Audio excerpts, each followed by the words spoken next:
Hey everybody, it's Dr. Jeff Knight from True North Chiropractic and Wellness Center. I just wanted to throw a few insights and tips here for anyone that's looking at their health and maybe feeling frustrated, maybe they are concerned or they don't know why they're still not feeling well in spite of their blood work coming back normal, and they still wonder why they have their symptoms. Maybe they've tried a lot of different treatments. Anyways, this might shed a little light for anyone. As you can see, I labeled this the Cascade of Health Dysfunction. I'm going to show you step by step how our body will naturally start to unravel or lead into some other areas that can cause stress in the body that can sometimes make it very, very difficult to get the proper healing if you don't have the proper support system, okay? But first and foremost, I would say a lot of people, it's going to start with what you're eating. And I would say the most important thing is just don't put a lot of garbage in your body. There's the good old saying, garbage in, garbage out, right? You are what you eat. Of course, people will say, would you ever put unleaded fuel into a Ferrari? No, you would put the best premium grade possible. And so consider your body as that Ferrari, all right? So I would say the biggest thing is, if you are putting garbage in, minimize that, maybe reduce the amount of days a week that you're doing that. Whatever you can do, focus on getting good whole foods. Try to go organic as much as you can. The reason why is so you can avoid glyphosate, which is a toxic chemical that's sprayed on our crops. It can mess with your gut. It can mess with all sorts of different systems, including your brain. So diet's number one. Digestion. Some people, maybe they are choosing good foods, but their bodies are having a harder time breaking down and digesting the food, absorbing those nutrients and minerals. And so if you're having a struggle with digestion, then some other things that can be really helpful, I would say, would be some digestive enzymes or some good probiotics. That would be a key piece there. Also, chewing your food. It might sound so simple, but just chewing your food nice and slow, breaking it down, and then swallowing and taking time with eating can do wonders for you as well. Number 3 here is bowel elimination. So how often are you going to the bathroom? I remember a funny story I heard of a patient of mine who shared with me that she was shocked on her honeymoon that her husband was going poop every day. And she was wondering, what in the heck is wrong with him? She said, is there something wrong with you? And when she found out that things were wrong with her, she was shocked because she was only going poop once or twice a week. So if you are constipated and if you have chronic constipation, this can lead to some serious issues down the road if you don't take care of this. And if that is an issue, then we need to make sure that's moving. I mean, just imagine this. Do you want your toilet to stay clogged and to not flush? It sounds awful, but it's a pretty good visual. We need to make sure we're flushing things out, and bowel elimination is huge.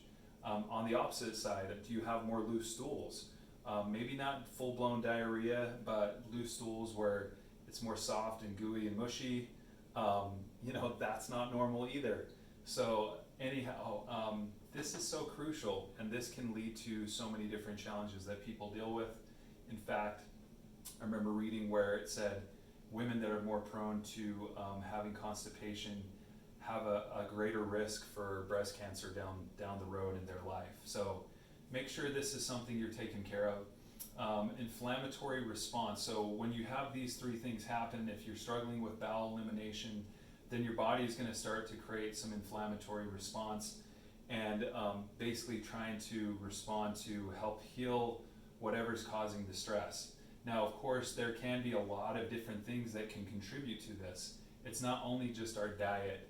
There could be some things that you've been exposed to and you didn't even realize it. Maybe it's some toxins, heavy metal toxicity. Maybe it's parasites. Maybe it's mold or fungus. Mold is more common than we realize. Maybe it's some hidden infections. It could be even some of the chemicals, like I already mentioned, glyphosate. But there could be a lot of different things that could create this inflammatory response where your body's saying, hey, this does not belong in here. I'm going to react and respond, and I'm going to use my immune system to try to fight this and try to help handle it. So there can be a lot of triggers that cause that inflammation. Of course, inflammation is good to a degree. It helps with healing, but we want to be able to control that and not have it be a chronic, constant thing. And so if your cells are inflamed, if your body's inflamed, it can definitely lead to some chronic issues and be a big piece of why you might not be feeling well. And the immune system will start to react. It will basically send signals to try to support your body and try to eliminate whatever's coming in. And if it seems foreign, then it may even react so strong that you start to see maybe more food sensitivities. I mean, how many people have I talked to over the years that now have food allergies or food sensitivities? When they were younger, they never had it. And the question is, well, why? Again, think of this cascade. Something happened along the line to where they got to this point. Most people just don't all of a sudden have an allergy to food, but it's usually some other underlying stressor that's going on. And so immune system, food sensitivities, autoimmune conditions, those are other things that people are worried about. There's definitely different blood markers I look at that may tip the hat as far as helping me understand if someone is maybe in an autoimmune flare, if they're dealing with maybe a low-grade bacterial issue that hasn't been addressed, maybe it's a viral load. Anyhow, I'll have to do some other videos on that later on.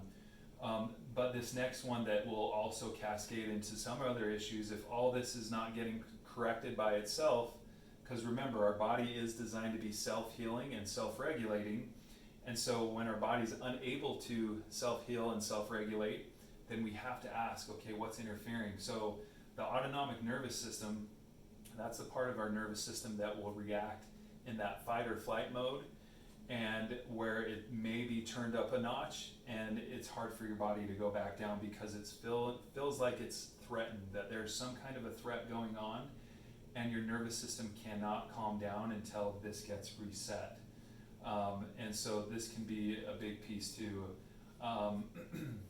When this goes offline and it's not functioning right, then we start to see another ripple effect into the endocrine system.